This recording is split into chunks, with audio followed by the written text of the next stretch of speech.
से 13 मार्च तक ये टाइम पीरियड याद कर लीजिए। इस टाइम पीरियड में आपको कोई भी शुभ कार्य नहीं करना है। क्यों? क्योंकि कल से होलाष्टक जो है वो लग रहे हैं 7 मार्च से 13 मार्च। आप लोगों को प्रहलाद और हिरण्यकश्यप की स्टोरी तो पता ही होगी। हिरण्यकश्यप एक बहुत ही बुरा, बहुत ही निर्दयी राक्षस था। उनके घर में उनका जब बेटा हुआ, तो वो जो बेटा था जिन्हें हम प्रहलाद भगवान जी कहते हैं, वो बेटा भगवान विष्णु का बहुत बड़ा भक्त था। और जो हिरण्यकश्यप था वो अपने आप को भगवान कहता था। उसने हर जगह डिक्लेयर करवा दिया था कि मैं भगवान हूँ, मेरी ही पूजा किया करो, भगवान विष्णु कुछ भी नहीं है, मतलब उनकी पूजा करने की जरूरत नहीं है।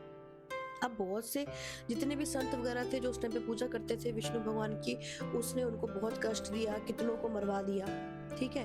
बट प्रहलाद भगवान जी भले ही उनको कितनी ही यातनाएं सहन करनी पड़े, उन्होंने भगवान विष्णु की पूजा करना नहीं छोड़ा।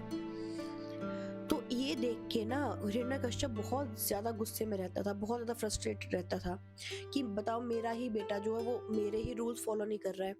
तो उन्होंने उसको समझाने की बहुत कोशिश करी, कभी डांट के, कभी डरा के, बट प्रहलाद के मन से भगवान विष्णु कभी भी नहीं गए।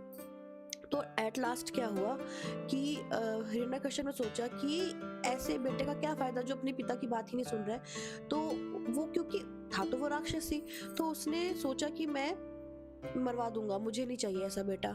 तो उन्होंने लगातार 8 दिन तक उनको बहुत ज्यादा कष्ट दिया। कभी वो उसको पहाड़ से गिरा देते, कभी वो प्रहलाद जी को गर्म तेल में की कढ़ाई में डलवा देते, ठीक है। बट प्रहलाद जी हर टाइम वहां से बचे, हर टाइम बचते रहे। क्यों? क्योंकि भगवान विष्णु के भक्त को कभी भी कोई भी कष्ट जो है वो हो ही नहीं सकता। इससे वो हिरण्यकश्यप और ज्यादा फ्रस्ट्रेट हो गया। तो उसने क्या करा, अपनी बहन को बुलाया। अब जो होलिका थी, जो हिरण्यकश्यप की बहन थी, उनके पास वरदान था कि अग्नि से उन्हें कभी भी कोई भी कुछ प्रॉब्लम नहीं हो सकती, अग्नि उन्हें जला नहीं सकती। तो उन्होंने क्या सजेस्ट करा कि मैं प्रहलाद को अपनी गोद में लेके आग में बैठ जाऊंगी, आग के कुंड में बैठ जाऊंगी और आप आग लगा देना, तो प्रहलाद की ऐसे मृत्यु हो जाएगी। तो उन्होंने क्या करा कि प्रहलाद को गोद में लेके बैठ गई, और जैसे कि हम सभी को पता है कि होलिका जो है वो खुद जल के मर गई और प्रहलाद जी को कुछ भी नहीं हुआ। तो ये जो 8 दिन का जो टाइम पीरियड था ना, ये जो 8 दिन है, इनको हम होलाष्टक कहते हैं, क्योंकि इन दिनों में प्रहलाद जी को बहुत ज्यादा कष्ट, यातनाएं दी गई थी उनके पिता के द्वारा।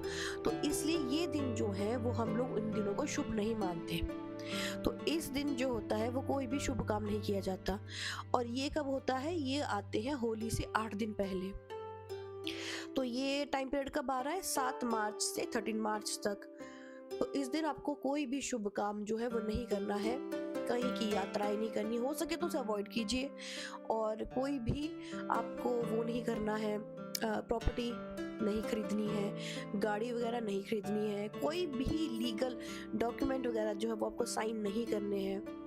बेस्ट होगा कि आप अप्रैल के स्टार्टिंग के 2 वीक्स के बाद ही ऐसा कुछ काम करें। क्यों?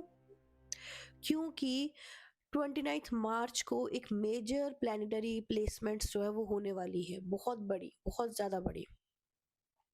इसके ऊपर भी मैं बहुत जल्दी वीडियो बनाऊंगी।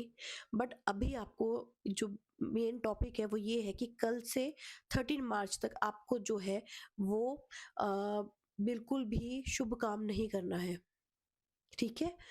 और अगर आपको कोई भी इससे रिलेटेड कोई भी कंफ्यूजन हो, कुछ भी हो, तो आप मुझे कमेंट में अपना कंफ्यूजन लिख सकते हैं, मुझे बता सकते हैं, ठीक है। Thank you.